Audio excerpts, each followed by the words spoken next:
नमस्कार। आज हम पटना उच्च न्यायालय के एक हालिया फैसले की पड़ताल करने वाली हैं। देखिए, ये सिर्फ एक अदालती दस्तावेज नहीं, बल्कि एक कहानी है। हाँ, एक ऐसी कहानी जो हमें सिस्टम की उन दरारों को दिखाती है जहां प्रक्रिया को नजरअंदाज करने की कीमत एक इंसान, खासकर एक किशोर, अपनी आजादी खोकर चुकाता है। बिल्कुल, ये कहानी बिहार के एक छोटे से गांव में एक जमीनी विवाद से शुरू होती है, फिर एक गैर कानूनी गिरफ्तारी तक पहुंचती है और आखिर में एक संवैधानिक अदालत के सख्त हस्तक्षेप पर खत्म होती है। और ये केस इस बात का एक सटीक उदाहरण है कि कैसे एक के बाद एक हुई चूक एक बड़े अन्याय को जन्म देती है। हमारे हाथ में 9 जनवरी 2026 का अदालती फैसला है। हमारा मकसद सिर्फ इस कहानी को सुनाना नहीं, बल्कि इसके जरिए ये समझना है कि जांच प्रक्रिया में गड़बड़ियां कहां और क्यों होती हैं। और सबसे जरूरी, पुलिस और निचली न्यायपालिका की जिम्मेदारियों के बारे में ये मामला हमें क्या सिखाता है। चलिए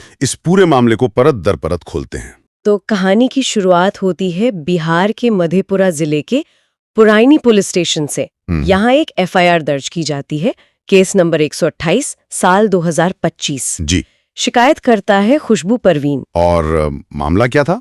मामला एक जमीनी विवाद का है जिसे सुलझाने के लिए एक पंचायत बुलाई गई थी। आरोप ये है कि पंचायत के दौरान मोहम्मद जाहिद समेत 14 लोगों ने मारपीट की और कुछ गहने छीन लिए। अच्छा। और यहीं पर एक छोटा लेकिन महत्वपूर्ण पहलू है।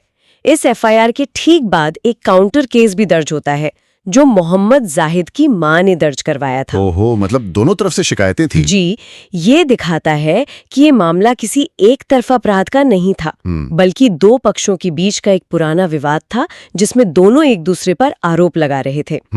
जांच में इस बात का ध्यान रखना बहुत जरूरी होता है। बात है। तो पुलिस ने जांच शुरू की और यही कहानी में पहला अहम मोड़ आता है। जांच अधिकारी यानी आईओ ने अपनी पड़ताल पूरी की, गवाहों से बात की, सबूतों को देखा और वो इस नतीजे पर पहुंचे कि मोहम्मद जाहिद और 9 दूसरे लोगों के खिलाफ कोई ठोस सबूत नहीं है।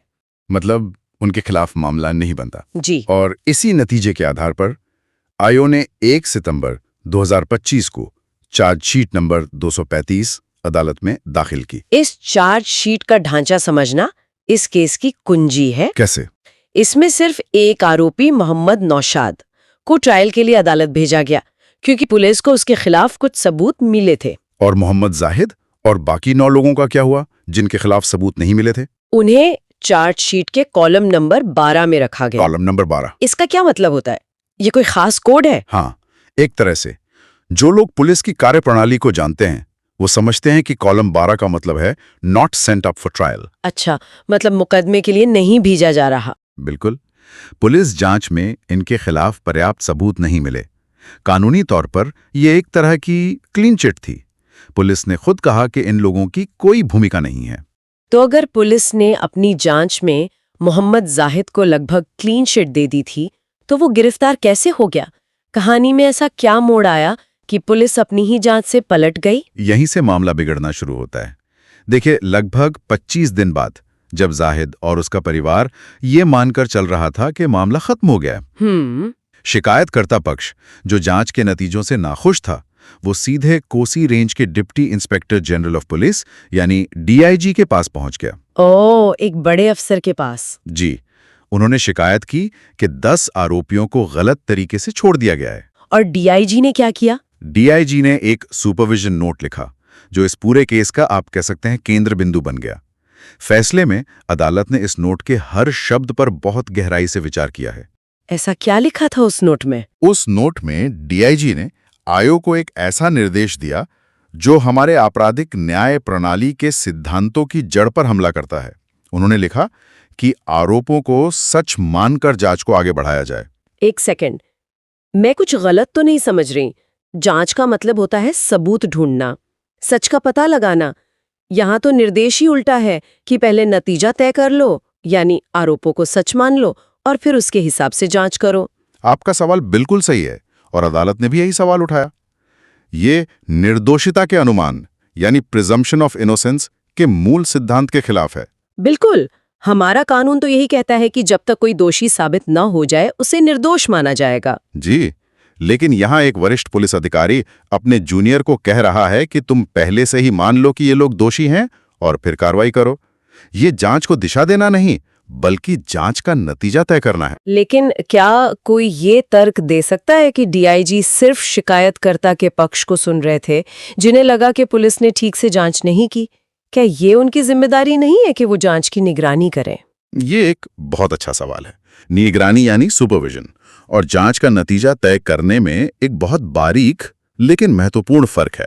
क्या फर्क है? सुपरविजन का मतलब है ये सुनिश्चित करना कि जांच सही प्रक्रिया से हो, कोई सबूत छूट ना जाए या जांच किसी दबाव में ना हो। लेकिन यहां डीआईजी ने ये नहीं कहा कि इस पहलू की दोबारा जांच करो या इन गवाहों से फिर से पूछताछ करो। उन्होंने सीधा निर्देश दे दिया। हाँ, उन्होंने सीधा निर्देश दिया कि आरोपों को सच मानो और मधेपुरा के एसपी को कहा कि बाकी सभी आरोपियों को जल्द से जल्द गिरफ्तार करो। ये निगरानी नहीं, ये एक तरह से गिरफ्तारी का फरमान था, वो भी बिना किसी नए सबूत के। तो इस सुपरविजन नोट के बाद आयोग ने क्या किया? क्या उसने कोई नए सबूत जुटाए? नहीं, और यहीं पर प्रक्रियात्मक चूक की दूसरी बड़ी लहर शुरू होती है। मतलब एक और गलती? बिल्कुल। डीआईजी का नोट मिलते ही आयोग ने कार्रवाई शुरू कर दी, लेकिन अदालत के फैसले से साफ है कि उसने मोहम्मद जाहिद के खिलाफ एक भी नया सबूत नहीं जुटाया। उसने सिर्फ सीनियर्स के निर्देश का आंख बंद करके पालन किया। और क्या उसने कोई और नियम भी तोड़ा? हाँ, एक बहुत बड़ा नियम। आयोग ने दंड प्रक्रिया संहिता यानी सीआरपीसी की धारा 173(8) का साफ उल्लंघन किया। ये धारा क्या कहती है? ये धारा कहती है कि एक बार चार्जशीट अदालत में दाखिल हो जाए तो उसके बाद किसी भी तरह की आगे की जांच या फर्दर इन्वेस्टिगेशन के लिए मजिस्ट्रेट की अनुमति लेना अनिवार्य है।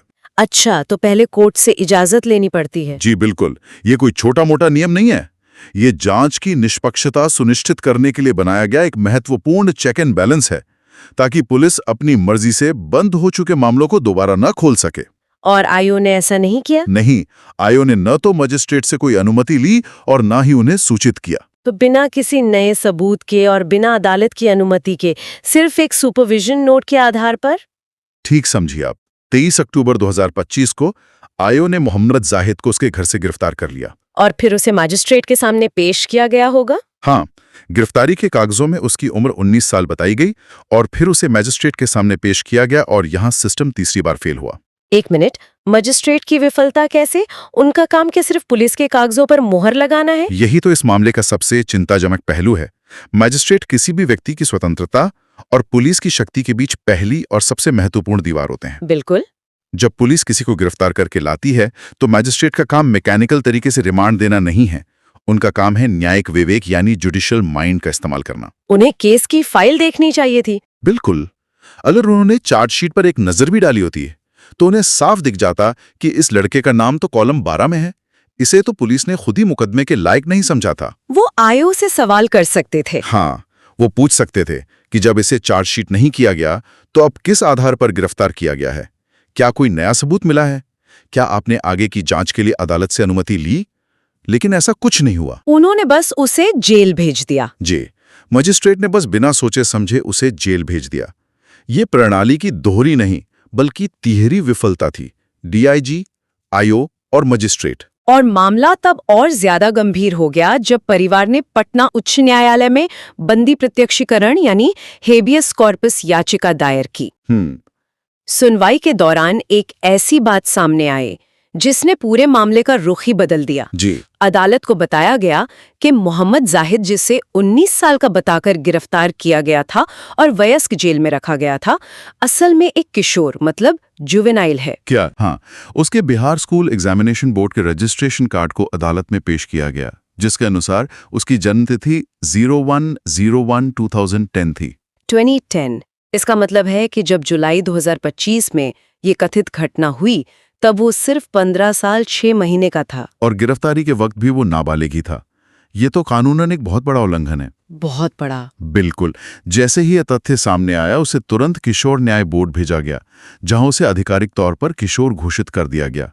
लेकिन इस पूरी प्रक्रिया में एक भयानक अन्याय हो चुका था। वो 2.5 महीने जेल में रह चुका था। जी, वो एक वयस्क के तौर पर जेल में 2.5 महीने से ज्यादा बिता चुका था। ये किशोर न्याय अधिनियम 2015 का खुला उल्लंघन है, जो साफ कहता है कि किसी भी परिस्थिति में कानून का उल्लंघन करने वाले बच्चे को वयस्क अपराधियों के साथ जेल में नहीं रखा जा सकता। जब मैं ऐसे मामले देखती हूँ तो मैं हमेशा सोचती हूँ कि उस 15 साल के लड़के पर क्या गुजरी होगी। 2.5 महीने एक वयस्क जेल में, ये एक ऐसा अनुभव है जिसका घाव शायद जिंदगी भर नहीं भरता। आप सही कह रही हैं। और उच्च न्यायालय ने भी इसे बहुत ही ज्यादा गंभीरता से लिया। अदालत ने इस पर क्या कहा? अदालत ने अपने फैसले में साफ शब्दों में लिखा कि ये गैर कानूनी गिरफ्तारी और गैर कानूनी हिरासत का एक टेक्स्ट बुक केस है। Textbook case? जी। अदालत में कहा कि पुलिस अधिकारियों की इस कार्रवाई ने मोहम्मद जाहिद के जीवन और स्वतंत्रता के मौलिक अधिकार यानी अनुच्छेद 21 का सीधा उल्लंघन किया है। और अदालत ने यह भी कहा कि जब किसी नागरिक की स्वतंत्रता पर इस तरह से हमला हो तो वो मूक दर्शक बनकर नहीं रह सकती। तो फैसला क्या आया? जाहिर है उसे रिहा करने का आदेश तो दिया ही गया होगा। हाँ, सबसे पहले तो उसे तुरंत रिहा करने का आदेश दिया गया, लेकिन अदालत यहीं नहीं रुकी। और क्या था फैसले में? अदालत ने उस 2.5 महीने की गैर कानूनी हिरासत का हिसाब मांगा। अदालत ने माना कि इस गिरफ्तारी और हिरासत की वजह से उस किशोर को जबरदस्त मानसिक, भावनात्मक और शारीरिक पीड़ा हुई है। उसके जीवन के जो 2.5 महीने बर्बाद हुए उसे लौटाया नहीं जा सकता, लेकिन उसकी पीड़ा के लिए राज्य को जिम्मेदार ठहराया जा सकता है। तो क्या कोई मुआवजा तय किया गया? हाँ, राज्य सरकार को 5 लाख रुपए का मुआवजा देने का निर्देश दिया गया। 5 लाख रुपए, ये एक महत्वपूर्ण राशि है जो राज्य की गलती को स्वीकार करती है।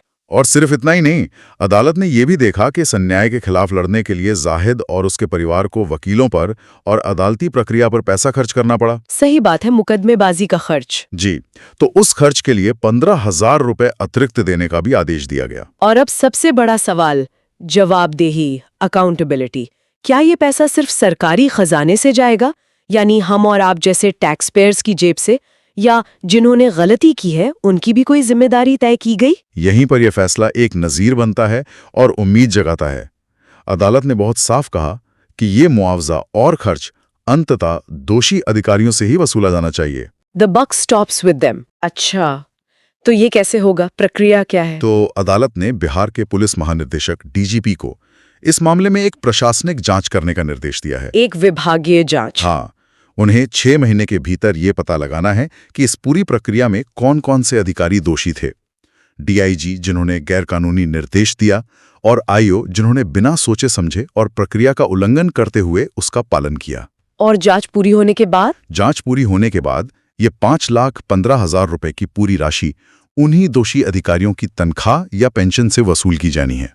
ये बहुत बड़ा कदम है, क्योंकि ये सिर्फ पीड़ित को मुआवजा नहीं दे रहा, बल्कि सिस्टम के भीतर बैठे उन लोगों को भी एक सख्त संदेश दे रहा है कि आप कानून से ऊपर नहीं है। बिल्कुल, अगर आपके किसी काम से किसी नागरिक के मौलिक अधिकारों का हनन होता है तो आपको व्यक्तिगत रूप से उसकी कीमत चुकानी होगी। ये व्यक्तिगत जवाबदेही तय करता है